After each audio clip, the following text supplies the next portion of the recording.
Hello and welcome. Star Wars Episode 5, The Empire Strikes Back, 5M1 Crash Landing. I love this cue. It's filled with some really great little moments in it, sort of really characterful moments, some very strange sounds, incredible sound design by Ben Burt as well and others, and R2's whistling and all sorts of things and being regurgitated and oil coming out of his dome, all this sort of thing. It's all hilarious, really. So this is basically Luke sort of going to the Dagobah system. It's quite long, actually. It's 86 bars. There's quite a lot of stuff going on. I've got sort of 12 pages of this to get through. So I'm just going to start really chronologically, I think. It's a very different cue from the last one with the asteroid field, which was sort of, wild abandonment, really. This one is a lot more involved. So we've got some really interesting things going on right at the beginning. We've got a familiar 4/18 chord. So that's a minor chord with a sharp 4. So in this case, D minor with a sharp 4. And then it's just planed up and down pretty much and kind of essentially goes into more sort of chromatic territory after that, which Williams is wont to do. Quite often it doesn't always stay the same. So it's important to recognise that it doesn't always plane absolutely. He does change things around a little bit. And then we've got a sort of very slow harmonic gliss, which actually stays quite high, which is, interestingly enough, made up of a Super Locrian chord above a pedal D, which seems to be quite an apt pedal all the way through.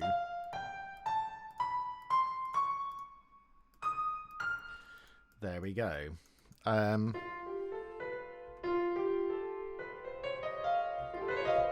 That sort of idea.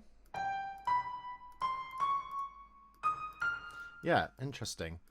That's what the violins are doing. I mean, it doesn't really matter, isn't it? It's just an effect. That's kind of more to the point here, where we get a true atonal chord, which is actually quite rare for Williams to actually go fully atonal.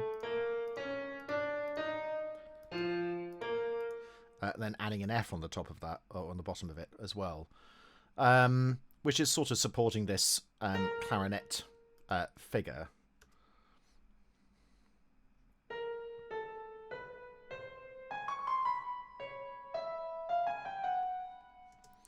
And then we're into the first sort of, recognizable chord here, a sort of B chord in first inversion.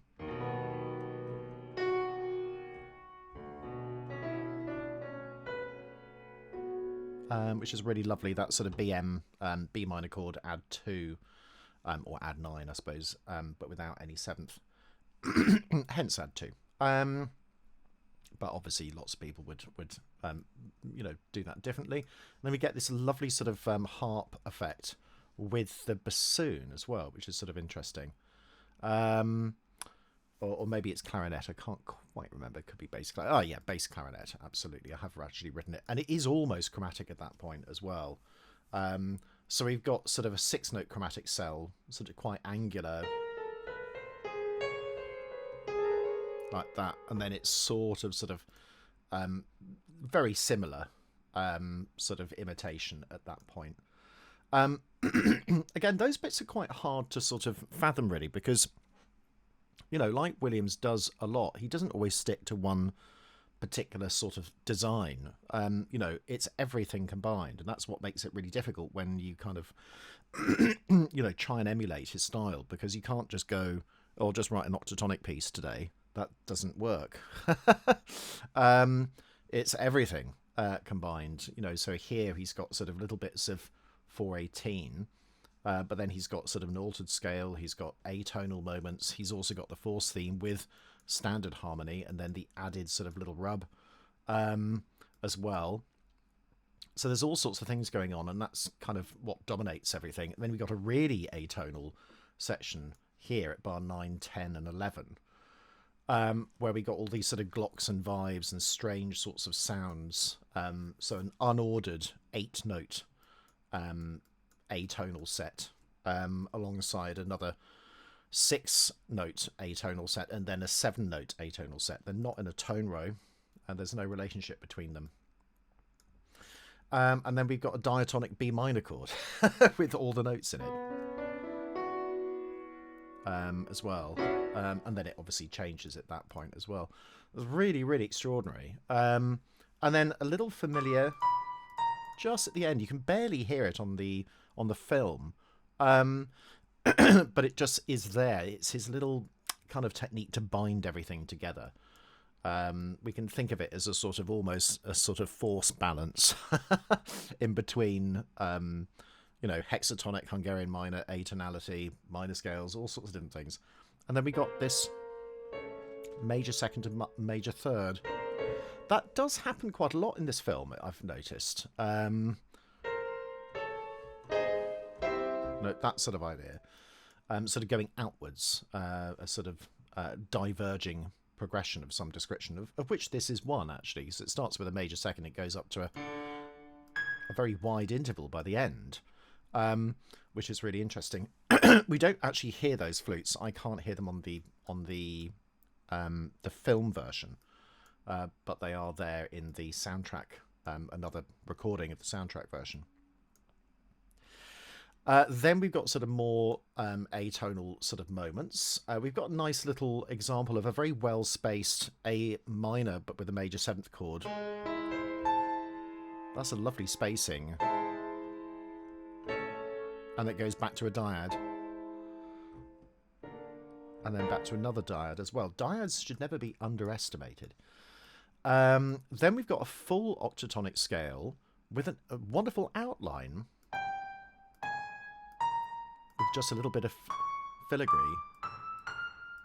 So that's really interesting. So as R2 falls in, it sort of goes up onto this sort of octatonic journey. The other notes are just sort of decorative notes, really, but the outline is clearly octatonic at that point. And then we've got another 3-3, or 0811, as Mark Richards likes to call it, which I think is a better term, actually, because it's that spacing that he uses so often. The major 7th. There we go. Outline. And then that little minor 3rd below the top note. So this is an interesting one. We've got a sort of 6Z17 moment here. So in other words, I mean, I'm sure Williams didn't just sit down and go, oh, I think I'll write a 6Z17 chord today.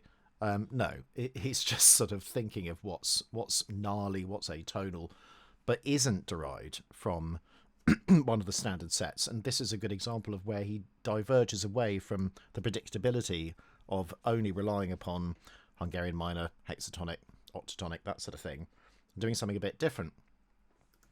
But there's always a sort of design to it. So once he's chosen a chord shape, so in this case we've got just a semitone, and then we've got a semitone there, and another semitone there.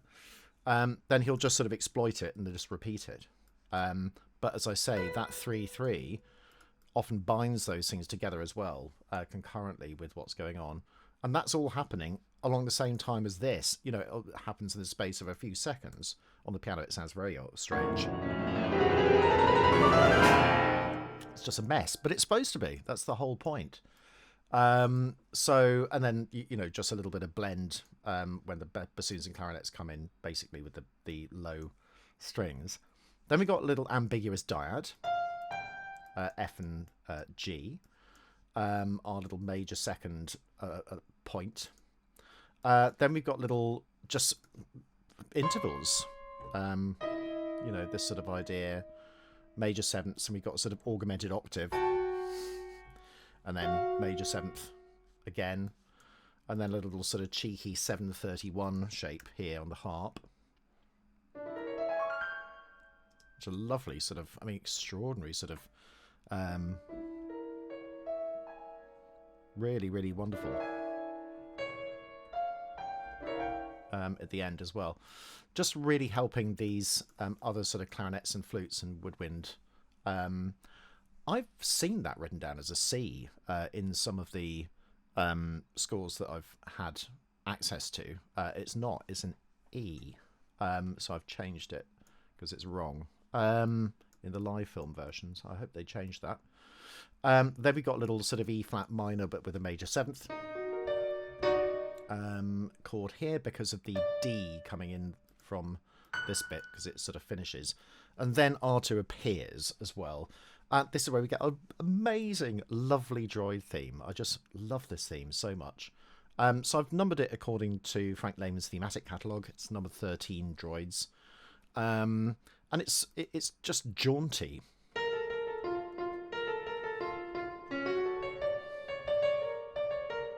With that sort of little hexatonic ending. It sort of has a feeling of B flat Lydian as well. You know, there's all sorts of different things. There's a lot of ambiguity in this. And of course in the flutes and the other wind, it's harmonised as well.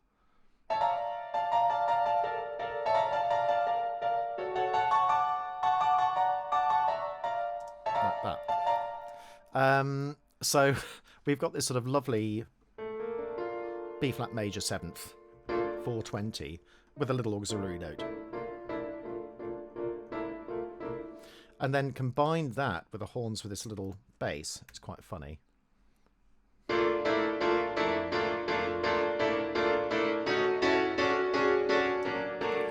Just sounds dreadful on a piano, doesn't it? Where are we? Let's try and put this in a bit of better light. Here we go.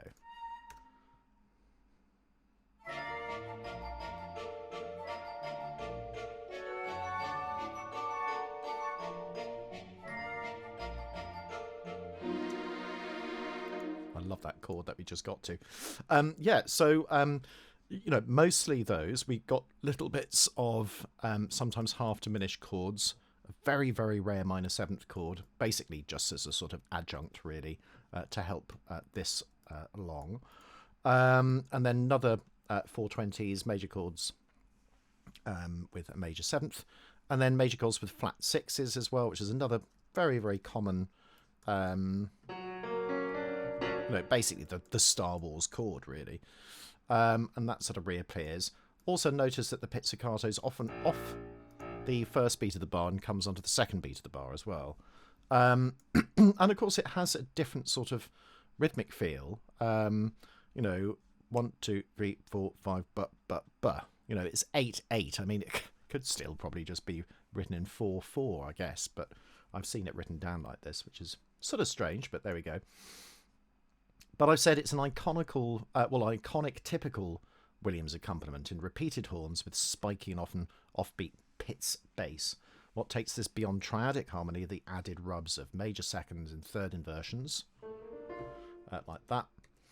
And then half dim chords, major with a flat 6, add 4s, completely typical of John Williams' style. There's a more hexatonic feel as well as a Lydian B flat, whereas before it was Hungarian minor in Luke's first crash. Compare it with that. Full of character, absolutely. I've said sort of check this. I think it's okay in terms of what's happened. I've noticed a wrong note in various sort of bits I've seen. And then we've got sort of interesting little sort of chord here.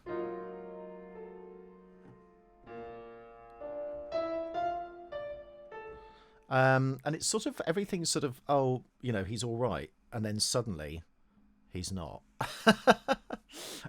So really all of this is sort of, that B flat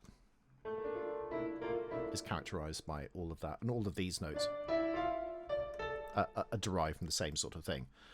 Then we've got a really interesting example of a pure hexatonic 620. So 620 hexatonic is minor second, minor third, minor second, minor third. So we've got one here and one there. They combine all to have this, that sort of chord shape. A very sort of Williams thing. There's an extra bar which I think is sort of not crudely edited, but it's definitely there, which wasn't in the original. Then we have a little D minor sort of moment going up to the flutes as it then goes back into, stays in hexatonic. So those B flat chords, minor chords, are hexatonic, as is the D minor, as is this. And this.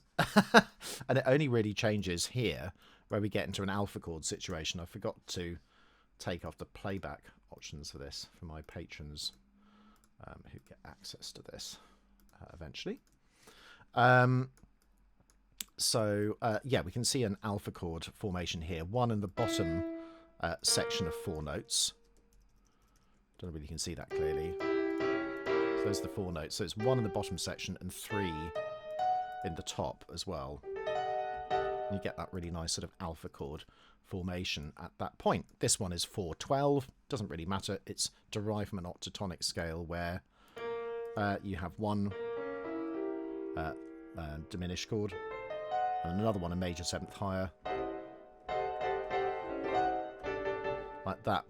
I can't hear these horns at all. I actually don't think they're there. I think they were scrubbed. They might be there, but I just can't hear them at all. So then we've got sort of more atonal stuff, along with some octatonicism as well. So all the strings,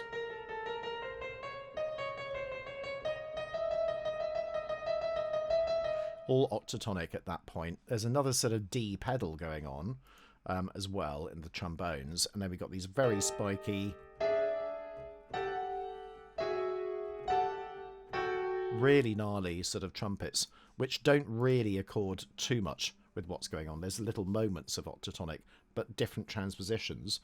And then we've got an extraordinary passage here with this sort of snake-like movement with the sort of the monster, almost like the shape of the monster, where all the things in red are from octatonic T0, all the things in blue are from octatonic T1, all the ones in orange is just octatonic T2. And I don't know whether I've overanalyzed that. I probably have.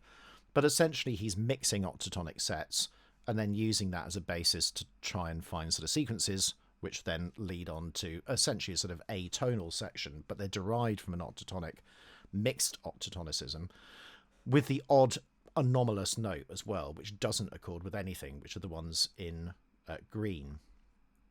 I should probably point that out, shouldn't I? Green equals anomalous. I don't know how to spell anomalous, so just something else. Let's just do that. So that's that, and then we've got a little alpha chord type at the top, which is sort of similar to what we had before, actually, here. In fact, it's exactly the same as what we had before, but it's now up an octave, and it has another sort of anomalous D. I can spell it, I guess. So then we have this poor droid sort of, you know, sort of E-flat clarinet, very high alto clarinet, and a bassoon, which is just lovely. And then a gap, bop, bop. That sort of rhythmic interplay where he doesn't put the quavers in there, he just delays them by a beat, which I think is great. So then R2 gets regurgitated with a 5/7 atonal chord, not derived from any usual scale type at all. So this is complete freedom, really. But we've got an A Phrygian, which is going on. There's also A here. And it has an A starting point as well. So it's kind... I mean, I'm not going to say it's A Phrygian all the way through. It's not. But it's A Phrygian plus all this nonsense. I mean, it'll sound dreadful on a piano. I mean, almost cartoon-like, really, and that's kind of the effect that he wants. Those major seconds are very, very common in cartoon work of the sort of Scott Bradley era, anyway. So then we've got sort of interesting D-sharp dim with a flat 2. I suppose you could call that, but I haven't seen 5Z36 before. Like that. So more sort of fully chromatic heptachord here. So this is literally 7 chromatic notes in order, and then another almost chromatic 6-note set. So there's a lot of this sort of atonality that goes on. Let's have a listen to that actually in kind of context in the orchestra. 47 we're at. So yeah.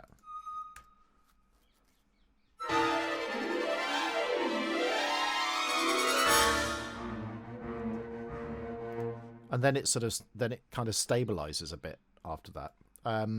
So we kind of have D as a tonic, but it's ambiguous because he has that flat 6 to 5 effect. That flat 6 to 5, well, I'm talking about scale degrees. So the scale degree 6 to scale degree 5, there seems to be quite a sort of common thing with Williams, like that sort of idea. It just seems to be something where he has dyads. It generally tends to be like that, without necessarily playing the F or the third note of the chord, and you still get a minor feel because, you know, it's implied, I guess. Then we got a little tuba solo with the Droid theme, now Octatonic T0.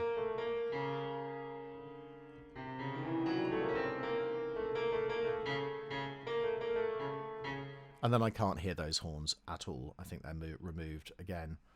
Then we've got... Are you all right? Luke says. And we've got these really gorgeous sort of chords, which are really lovely spacing. So interesting, they're sort of spaced in, I guess, are the 6 and 4ths. So we got that typical sort of jazz chord shape at the bottom, which is sort of B flat major 7 with a sharp 11, and then that sort of B flat with a flat 6, and then what else we got? F sharp 7 but with an E sharp. Like that, and then a full alpha chord,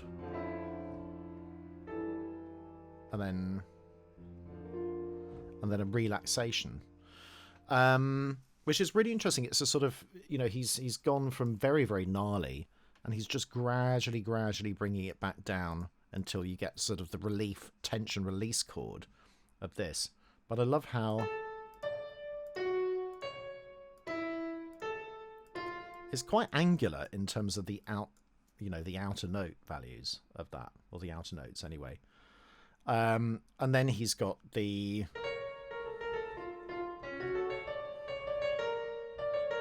(620) B flat hexatonic, which reappears at that point. And I love this sort of F sharp minor chord, that sort of idea, with a wrong note bass. Like that. Then B flat with an add 4.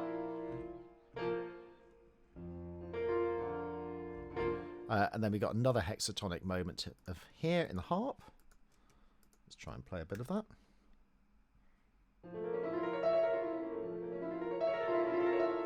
Like that, and then it becomes a sort of Hungarian minor chord, but basically it's sort of very, very, very similar. Actually, it's just one note which isn't there. I think there's a D missing. So that keeps going, along with piccolo, I think. And that again keeps going. And at the end of this little piccolo solo, look at that. A little bit of Imperial March, just foreshadowing what's going to happen 2 bars later, which I think is absolutely extraordinary. So we've got all of this sort of hexatonic-y type stuff going on. A little bit of Hungarian minor as well. Then we got the sort of G Locrian 6 type sort of thing. So basically F minor, but just starting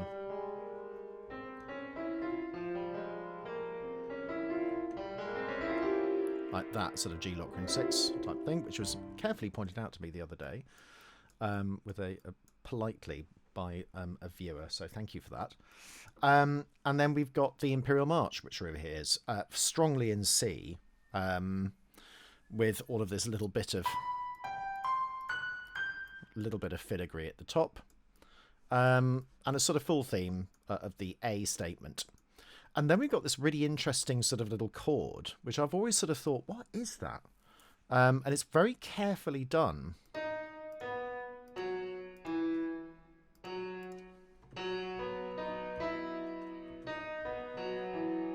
Like that.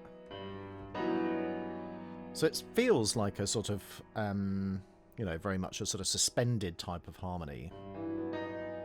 And I wonder whether Williams is thinking, that chord, but with an E. I wonder whether that's his thinking. So, I mean, there are lots of different ways that you could label it. I've just chosen to label it B with a flat 6, add the 11th, and then it's over G. But I'm sure there are other different interpretations.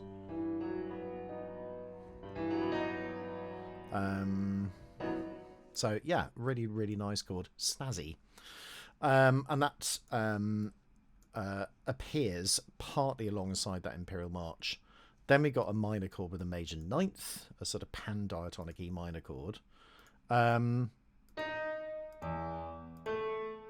Sorry, let's start again. D sharp, E, F sharp, G, and then A. Like that.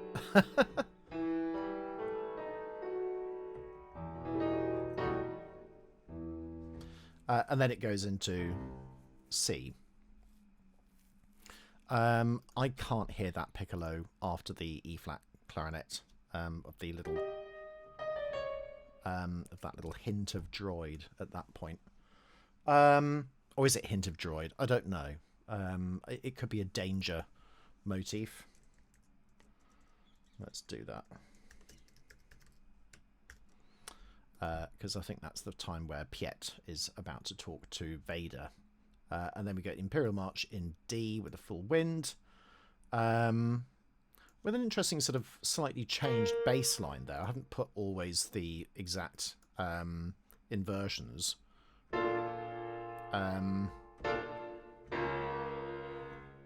Like that. So in fact, this one here is that chord.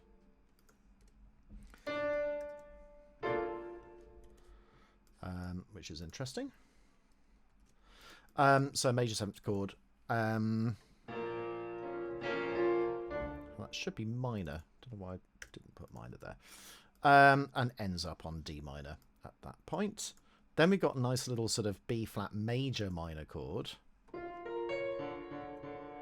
Here, 417 alpha chord. And that's kind of how it ends. We've got another minor chord with a major 7th, another 419.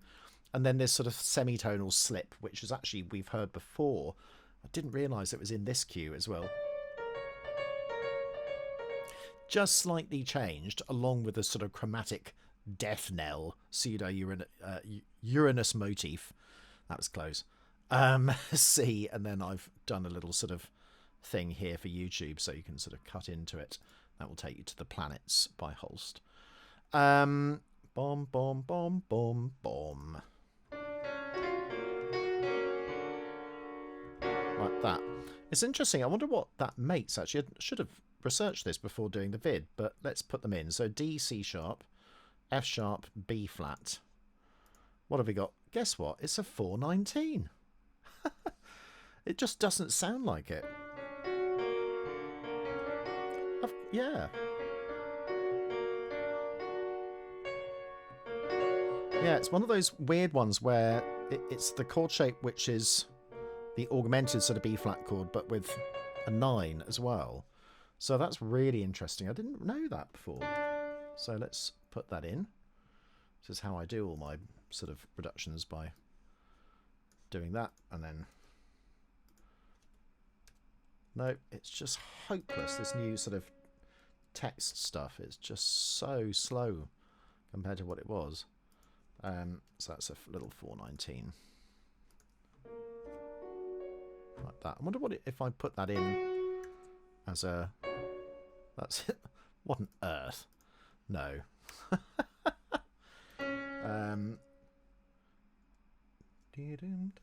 So D org. Add 9. Doesn't like that either. There we go. Well, whatever. Okay, so, and that's it for the end, ending on D, which is sort of how it started. And I do like those sort of things in Williams. He does often have some sort of connectivity with what's happened in the beginning. Even though it's filmic, it's very strange to talk about sort of filmic structure, because, of course, the music isn't going to have, you know, any sort of traditional formal structure at all. It's linear. That's what it is. But it's sort of interesting how sometimes those structural elements do come back into play from a composing point of view, often. So, yeah, a lovely little cue, which I hope you enjoy. And let's have a look forward to what's next on the list. So I'm just getting Frank's thematic catalogue up here, used with his permission, I'm sure. I noticed that he's cited me. I'm very excited about that. So we've got here Yoda appearing. So this is an interesting one. So this is another Al Woodbury bit. Sort of Yoda appears, and I think there's a little fix to that, isn't there, with Angela Morley? Interestingly enough, how little of Angela Morley exists in the beginning. So there's New Start, but she doesn't seem to come in until there, which is a long way in the finale, so a long way into the film. In fact, right at the very end of the film, really. So an interesting team of orchestrators at that point. So Yoda appears. I'm looking forward to that as well. So that's that, and then the great sort of big space worm event, which I'm also looking forward to as well. So yeah, we'll have a lot of fun, and I'll speak to you soon.